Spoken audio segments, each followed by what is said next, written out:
Shamar Stewart on the edge for Texas A&M. Same conversation as Pierce. A guy that you're drafting traits and upside, maybe more so than production. Only 4.5 sacks in his career at A&M, but he did lead A&M in quarterback pressures. It's the age-old question. Are you drafting for production? Are you drafting for potential? Someone's going to have to make that call on Pierce and on Stewart. But if you just look at their traits and if you just look at their potential, high ceiling players, maybe low floor, but high ceiling players. So that's Stewart at 25. Now we get into the top 25. All right, here we go. Mike Green, edge from Marshall. So he's everything that Stewart and Pierce aren't. This is why I have Mike Green ahead of those other two. Mike Green, he won't blow you away physically, and that's probably why he ended up at Marshall. So the measurables aren't there, but guess what is there? Production.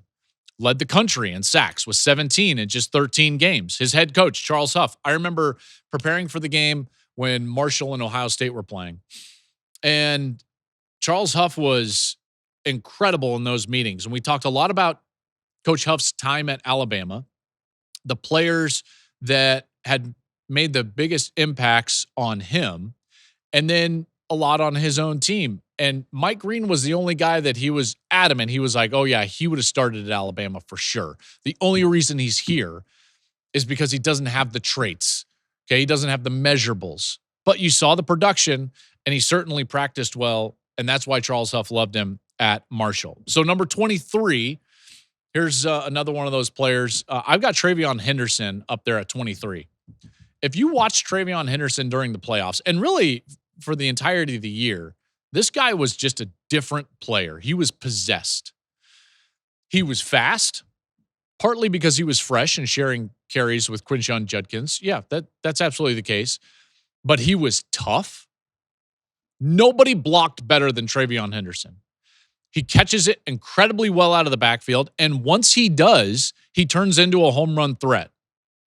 His jump cut ability and ability to be at full speed is really unparalleled. I think he's the second best back in the draft. Judkins and Henderson are both hurt because they shared the spotlight with one another.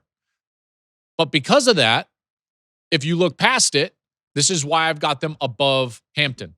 And Henderson is a guy, I'm telling you, man, he's got the speed. I think he's going to make someone a lot better. Think of what he did to Texas and Oregon in the playoff. Those home run, one was a run against Oregon. The other was that screen pass against Texas. Man, he can take it the distance. All right, number 22. All right, Matthew Golden, the wide receiver from Texas. He emerged this season. If you've heard me talk about the wide receivers, he emerged as their number one threat. I really love that ability for him to transfer in and become the number one threat as the season progressed. And then when they needed plays, not only early, but late in the season specifically, and specifically like the Arizona State game, they went to Matthew Golden, and he was big in those games. I really like it. And he ran 4.29. He's not a huge guy, 5'11", 190, but he can fly. And so I've got him there at 22. At 21, I've got his teammate, Kelvin Banks Jr. He started from day one at Texas, and Sark's rebuild of that offensive line. He was a cornerstone of that offensive line. He struggled a little bit against Georgia in both of the matchups that they lost, one in Austin and one in the SEC championship game. I think that's why I don't have him all the way up in my top 15. When I do another mock, he's probably going to slide just a little bit because of that. But Banks is 21. At 20, I've got Nick Emanwari, the safety from South Carolina. Great workout guy and a physical player, in particular near the line of scrimmage.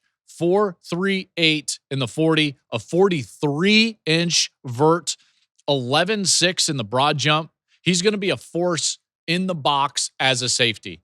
It's a little bit of a specialty. I wish I could have rated him higher, but because of that specialty, I've got him at 20. At 19, I've got Emeka Egbuka, wide receiver, Ohio State. One of the best people I've been around in my tenure covering this sport. Emeka is a tremendous leader. He's a great human being, and he is an excellent wide receiver. Whatever NFL franchise gets this guy in their locker room will not be disappointed. Emeka Egbuka is going to make his next team better, period.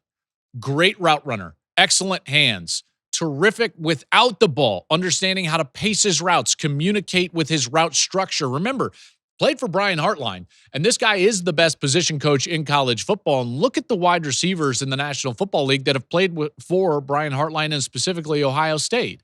Every one of these guys produces, and Emeka is going to do that. And you get this guy that's just an incredible human being. So again, he's a guy that I root for.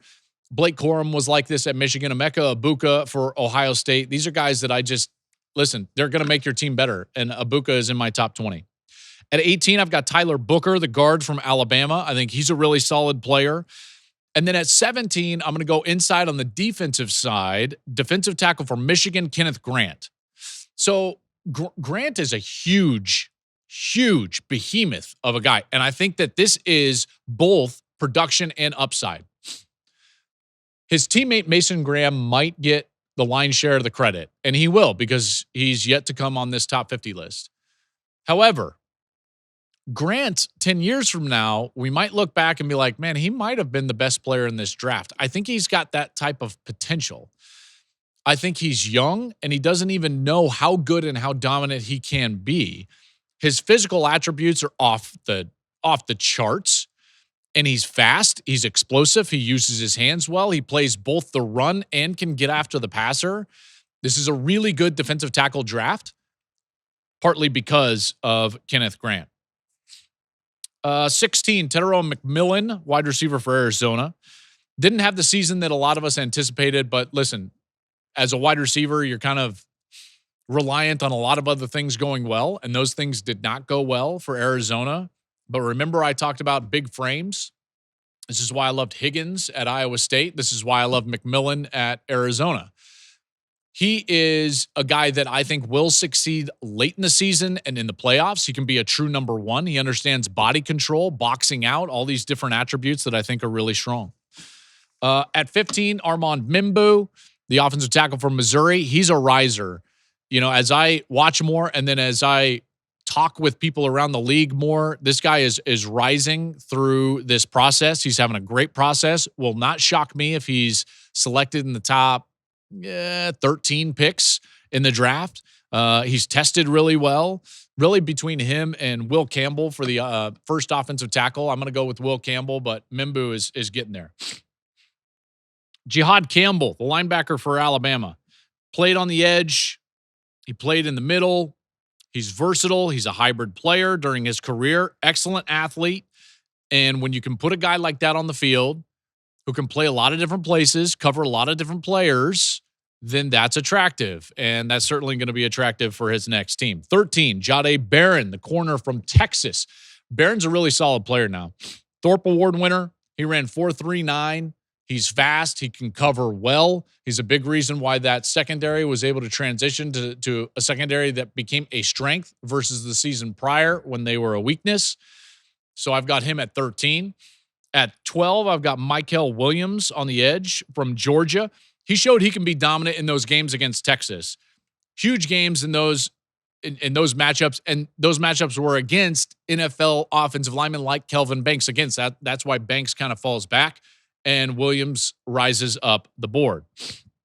At 11, I've got Ashton Jeanty, the running back from Boise. He's my top running back in the class, and some people have him all the way in their top 5. I struggled with that a little bit. Not that I don't love Jeanty, because I do. There are just other players that I liked a little bit more. Listen, his vision and balance are unparalleled. His balance through contact is really good. He can catch it, although he wasn't asked to a lot, in particular last year. I think that's primarily because they wanted to get that Barry Sanders rushing mark, so they wanted to hand it to him more times than they wanted to throw it to him.